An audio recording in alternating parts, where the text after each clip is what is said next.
देखिए हम लोग क्लास 10th का एक्सरसाइज 12.1 नया बुक से, ठीक है, न्यू बुक से, और एक्सरसाइज 13.1 ये है पुराना बुक से। 10th क्लास में 2 किताबें चल रही है अभी, है ना, लेकिन हम लोग को पढ़ना है नया बुक से ही पढ़ना है। पुराना बुक हम लोग का खत्म हो चुका है, हम लोग को किससे पढ़ना है? नया बुक से ही पढ़ना है। तो एक्सरसाइज 12.1 का क्वेश्चन नंबर 6 देखिए क्या बोलता है। दवा का एक कैप्सूल एक बेलन के आकार का है। दवा का एक कैप्सूल एक बेलन के आकार का, ये कैप्सूल क्या है?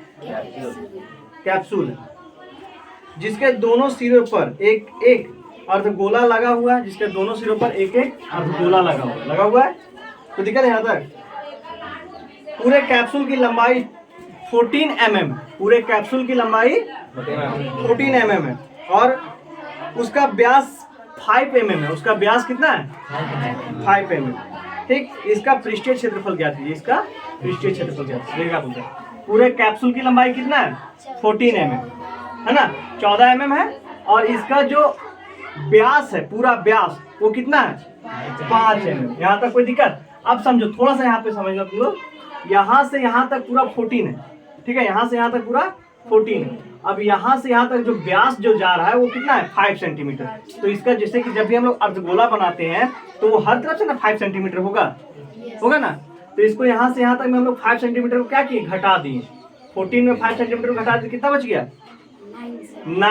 14 में 5 mm को हम लोग घटाए तो कितना बचा? 9 mm। कितना बचा? 9 mm। यानी कैप्सूल का जो लेंथ है वो कितना है? 9 mm। अर्धगोला को छोड़ के चलिए यहाँ पे हम लोग सॉल्व दिया हुआ बनाते हैं। हम लोग दिया है बेलन का डी। सबसे पहले बेलन का डी कितना दिया हुआ है? 5 mm। कोई दिक्कत? तो आर कितना हो जाएगा? 5/2 हो जाएगा। 5/2 mm होगा ना।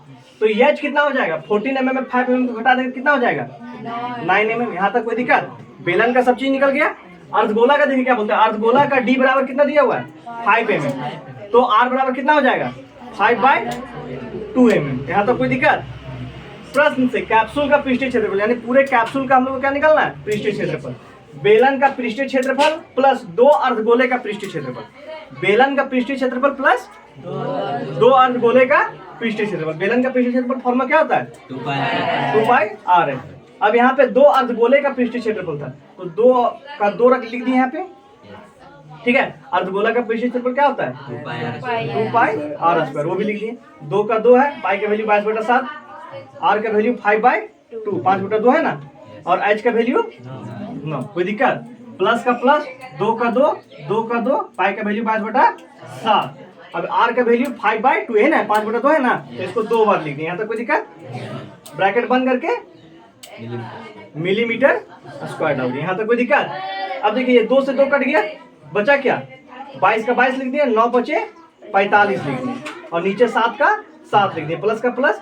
फिर देखो ये दोनों 2 से ये दोनों 2 कट गया, 22 का 22 लिखा, 5 बचे 7 का 7 लिख दिए। यहाँ तो कोई दिक्कत? अब 22 और 45 को गुना करेंगे तो कितना आएगा? 990। प्लस का प्लस, 22 और 25 को गुना करेंगे तो 550। बाई में कितना दिया हुआ है? डिनोमिनेटर कितना है? 7 है दोनों का। अब दोनों का एलसीएम लेंगे कितना आ जाएगा? 7। अब इन लोग दोनों को यहाँ पे हम लोग भिन्न का जोड़ बना दिए। 990 का 990 प्लस का प्लस, 550 का 550। अब इन लोग दोनों को जोड़ दिए कितना आ गया? 1540/7। अब इसको जब काटेंगे कितना आ जाएगा? 220 मिलीमीटर स्क्वायर। ये किसका निकल गया? संपूर्ण कैप्सूल का पृष्ठीय क्षेत्रफल। कोई दिक्कत? समझ में आया? चलिए।